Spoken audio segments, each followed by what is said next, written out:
नमस्कार, शंखनाद में आपका स्वागत है। इन दिनों डफली गैंग फिर से एक्टिव हो चुका है। छात्र संगठन किसका? कम्युनिस्ट पार्टियों का। अलग अलग यूनिवर्सिटी में जो वामपंथी दिमाग हावी था, जो वामपंथियों ने कब्जा कर रखा था एकेडमी पर, उसी के खिलाफ जो अभियान चल रहा है, उसी का नतीजा था कि कॉकरोचों के प्रदर्शन में सबसे ज्यादा एक्टिव आइसा के लोग रहे, जो छात्र अपने आप को कहते हैं। वहीं पर आईएसएफ के लोग रहे। ये कम्युनिस्ट पार्टियों का छात्र संगठन, साथ में बैकअप कांग्रेस पार्टी के छात्र संगठन भी दे रहे थे, एनएसयूआई भी दे रहा था। लेकिन जो एकेडमिक पर, जो अलग अलग यूनिवर्सिटी में ये वामपंथियों का कब्जा था, धीरे धीरे वो कब्जा खत्म हुआ और अब इनके एजेंडे सामने आ रहे हैं। इसलिए जेएनयू से धक्के मारकर डफली गैंग को बाहर किया जा रहा है, एक एक को चुनकर उठाया जा रहा है और उसके बाद इनके प्रोग्राम, डिस्कशन सब कुछ खत्म हो रहे हैं। अब इनको ऑडिटोरियम नहीं दिया जा रहा, क्योंकि ऑडिटोरियम में ये चर्चा के लिए अप्लाई कुछ और करते हैं और अंदर कुछ और रहता है। चर्चा कुछ किसी और विषय पर करेंगे और उसके बाद जो परमिशन लेने के लिए एप्लीकेशन देंगे, उसमें चर्चा का विषय कुछ और होगा। बड़े फर्जीवाड़ा इनके चलते हैं। आदिवासियों के नाम पर नक्सलवादियों का समर्थन करेंगे, पीड़ित शोषित वर्ग के नाम पर एंटी इंडिया एजेंडा शुरू करेंगे, ये विदेशी मामलों की चर्चा करना शुरू करेंगे और फिर फिलिस्तीन पर भारत का एजेंडा एक्सपोज करने की कोशिश करेंगे। कहेंगे नहीं नहीं, देखो इजराइल के साथ भारत का संबंध वैसा नहीं होना चाहिए जैसा अभी है। हम तो फिलिस्तीन के मुद्दे पर समर्थन करते रहे हैं फिलिस्तीन को। इजराइल का समर्थन तो भारत के उस पूरे नैतिक विदेश नीति के खिलाफ जाती है, जिसके लिए सोनिया गांधी भी कई आर्टिकल लिख चुके हैं। प्रियंका वाड्रा फिलिस्तीन का बैग लेकर घूमती हैं, ये हमास के सपोर्टर हैं। फिलिस्तीन का बैग लेकर ये संसद के अंदर भी चली गई और इसीलिए इस बीच डफली गैंग के खिलाफ भी एक्शन हो रहा है। एक केवल दिल्ली में नहीं बल्कि मुंबई में भी अलग अलग यूनिवर्सिटी में इन्हें मार पीट कर भगाया जा रहा है। डीन इसके परमिशन को रद्द कर रहे हैं, यूनिवर्सिटी के तरफ से नोटिफिकेशन जारी किया जा रहा है और इन लोगों के असली चेहरे को उजागर किया जा रहा है। शुरुआत इधर जेएनयू से भी हुई। जेएनयू में उमर खालिद की एक किताब पर चर्चा के लिए परमिशन लिया गया था। सोशल साइंस डिपार्टमेंट के एक ऑडिटोरियम बुक कराए गए थे और यह बुक कराया गया था कि नहीं, ये चर्चा जो होगी वो आदिवासियों के लिए होगी। इंडिजिनस पीपल के जो दिन निर्धारित है, यूनाइटेड नेशन ने जो दिन निर्धारित किया है, उसी पर चर्चा होगी और इंडिजिनस पीपल यानी यहां के आदिवासियों के ऊपर ही जो उमर खालिद ने किताब लिखी है उसके ऊपर चर्चा होगी। उमर खालिद कौन? ये जेएनयू का पूर्व छात्र तो है, लेकिन दिल्ली दंगे में कॉन्स्पिरेटर माइंड के कारण, यानी कि आपराधिक साजिश करने के कारण अब तक बेल नहीं मिली है। 6 साल हो गया। High court, supreme court, Kapil Sibal, ये सारे लोग मिलजुल कर हंगामा करते रहे। कपिल सिब्बल जैसे वकील जिनकी फीस देने की हैसियत उमर खालिद की नहीं है, लेकिन फिर भी कपिल सिब्बल हाई कोर्ट में और सुप्रीम कोर्ट में ये दनादन याचिका दायर करते रहे। उमर खालिद को किसी तरह से जमानत मिल जानी चाहिए, लेकिन मिली नहीं। अभी तक जमानत नहीं मिली। 6 साल हो गया। उमर खालिद और शर्जिल इमाम जेल के अंदर है, दंगा का आरोपी है, यूएपीए लगा हुआ है, लेकिन उसके ऊपर चर्चा होगी। पहले ये प्रेस क्लब में भी इस पर चर्चा हुई थी और उसमें रवीश कुमार गया हुआ था, उसमें दूसरे कुछ जर्नलिस्ट थे, वामपंथी जर्नलिस्ट, और साथ ही उमर खालिद के पिता भी गए हुए थे। ये सारे लोगों ने उमर खालिद के बाहर करने की मांग की कि नहीं नहीं, ये जेल के अंदर इतने सालों तक कैसे रह सकता है, ये तो न्यायपालिका का अपमान, न्याय का अपमान, ये जस्टिस के खिलाफ है। लेकिन इस बार चर्चा जेएनयू के अंदर होनी थी। 10 तारीख के लिए समय निर्धारित किया गया कि नहीं नहीं, इस पर चर्चा होनी है, तो परमिशन भी मिल गया सोशल साइंस डिपार्टमेंट की तरफ से।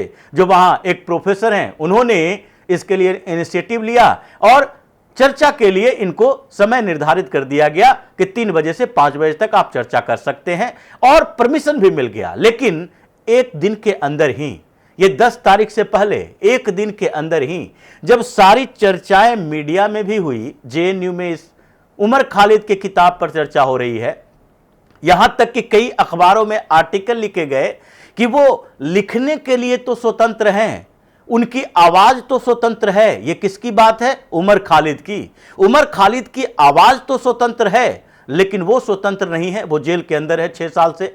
ये वामपंथी आर्टिकल लिख रहे थे इस बात को लेकर कि ये चर्चा हो और दबाव सुप्रीम कोर्ट के ऊपर पड़े, हंगामा हो और दबाव सुप्रीम कोर्ट के ऊपर पड़े।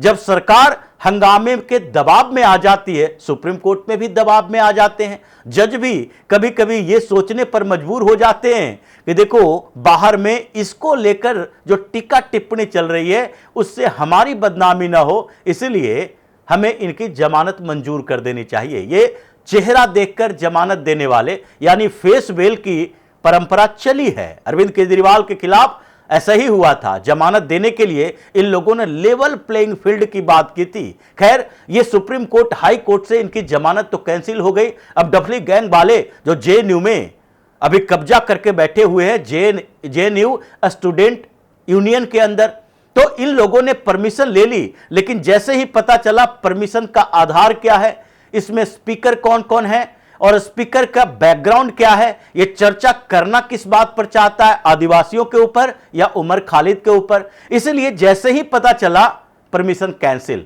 ये हंगामा करते रहे, कैंपस के अंदर भी हंगामा किया, लेकिन सीधे यूनिवर्सिटी की तरफ से कहा गया कि आपने धोखा दिया है, आपने किताब पर चर्चा की मांग की और उसके बाद पूरी बात आपने बताई नहीं कि उमर खालिद की किताब है और आप उमर खालिद के ऊपर चर्चा करना चाहते हो कि उसकी जमानत मिलनी चाहिए कि नहीं, क्योंकि ये जेएनयू है जहां से नारेबाजी होती थी, जुडिशियल किलिंग की बात की जाती थी अफजल गुरु के लिए कि अफजल गुरु की हत्या हुई है, अफजल हम शर्मिंदा हैं, तेरे खातिर जिंदा है, ऐसे नारे लगते थे। ये संसद पर अटैक करने वाले मास्टरमाइंड, जब उसको फांसी हुई तो इन लोगों ने पिटीशन भी दायर किया फांसी रुकवाने के लिए, नारेबाजी भी की, जेएनयू में प्रोटेस्ट मार्च निकले और उसमें कहा गया यह जुडिशियल किलिंग है, यानी न्यायिक हत्या है, यह उनको फांसी नहीं मिली है जबकि इनकी हत्या की गई है। वही सारे ग्रुप फिर से एक्टिव थे कि उमर खालिद को लेकर फिर से पहले चर्चा करेंगे, फिर जेएनयू से प्रोटेस्ट शुरू करेंगे और फिर जंतर मंतर तक पहुंचा जाएगा जैसे कॉकरोच पहुंचा था। लेकिन परमिशन कैंसिल, हंगामा करते रह गए, इन लोगों को परमिशन नहीं दी गई।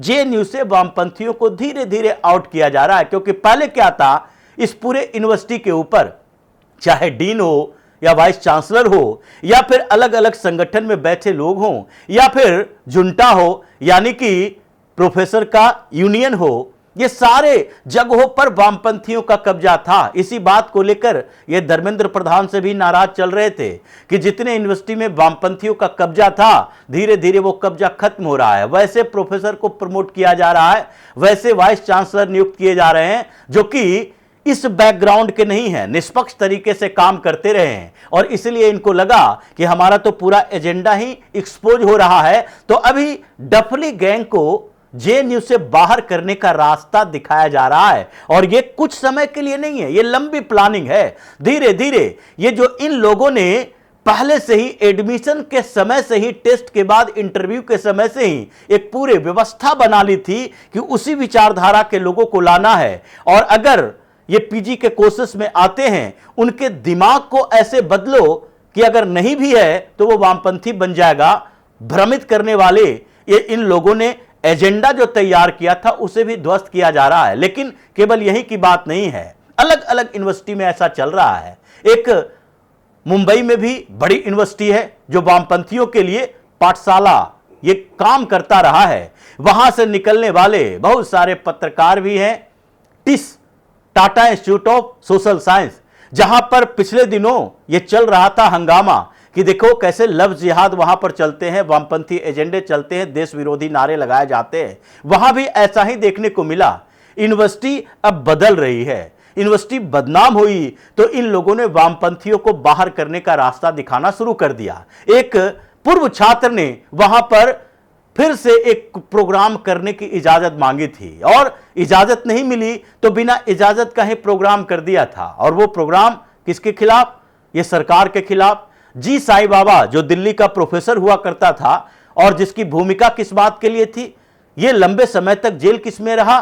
क्योंकि भीमा कोरे गांव में जो हिंसा हुई थी और उस हिंसा में वामपंथियों की भूमिका आई थी और उसमें वामपंथियों का एक लेटर भी आया था जिसमें टारगेट किया गया था प्रधानमंत्री मोदी को। उस लेटर में सारे रिक्वायरमेंट लिखे हुए थे कि देखो कैसे प्रधानमंत्री मोदी को टारगेट किया जा सकता है। टारगेट का मतलब पॉलिटिकली नहीं, ये टारगेट उनकी हत्या की साजिश थी, जिसमें कहा गया था कि जिस तरह से रैलियों के दौरान राजीव गांधी को उड़ाया गया था वही तरीका होना चाहिए, लेकिन इसमें स्नाइपर का इस्तेमाल किया जाएगा।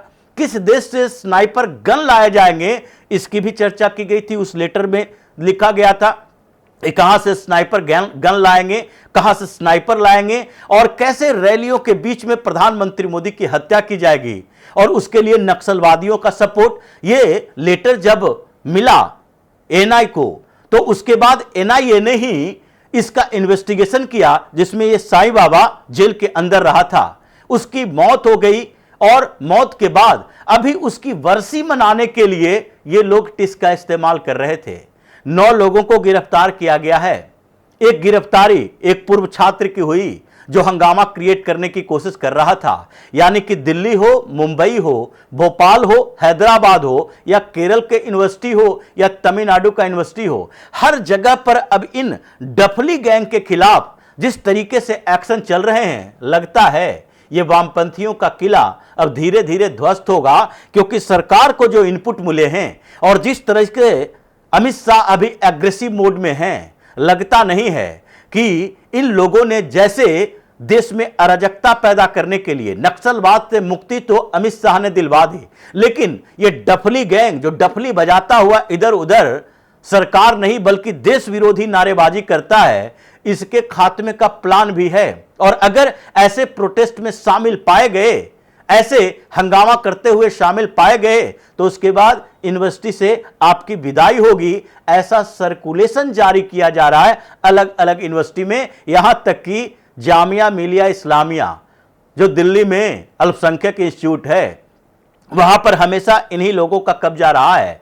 लेकिन इस बीच कॉकरोच प्रोटेस्ट के दौरान जामिया मिलिया इस्लामिया की तरफ से भी नोटिस जारी किए गए कि हमारे छात्र अगर जंतर मंतर पर उस तरह की हरकत करते दिखाई पड़ते हैं, किसी का वीडियो सामने आता है जो गाली गलौज की भाषा का इस्तेमाल कर रहे, कुछ ऐसे देश विरोधी नारे लगा रहे, उनको सस्पेंड कर दिया जाएगा। और अगर आपका अटेंडेंस कम है तभी भी सस्पेंड कर दिया जाएगा, एग्जाम नहीं देने दिया जाएगा। यह बदलाव दिख रहा है। यही तो बात थी जो ये पूरा वामपंथी ग्रुप चिढ़ा हुआ था और उस इकोसिस्टम का एक हिस्सा कांग्रेस, जो राहुल गांधी आजकल आधा वामपंथी आधा कांग्रेसी रह गए हैं, इन सब ने मिलकर हंगामा करके देश में अराजकता का माहौल क्रिएट करने की कोशिश की। उसके लिए अब धीरे धीरे एक्शन लिए जा रहे हैं।